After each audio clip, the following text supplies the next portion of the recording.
When it comes to designing your new kitchen or bathroom, the most important place to start is with measurements.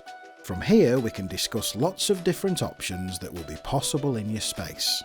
Draw an outline of your room, being sure to include any areas that interrupt the room, such as chimneys, waste pipes, etc.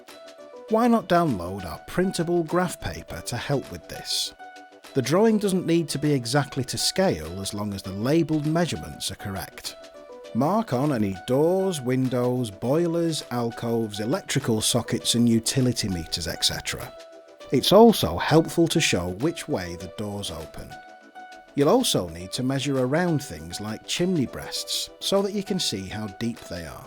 Measure each section of your room in centimetres or millimetres and label those measurements on the drawing. If you find it helpful to draw out your existing kitchen, then please do so.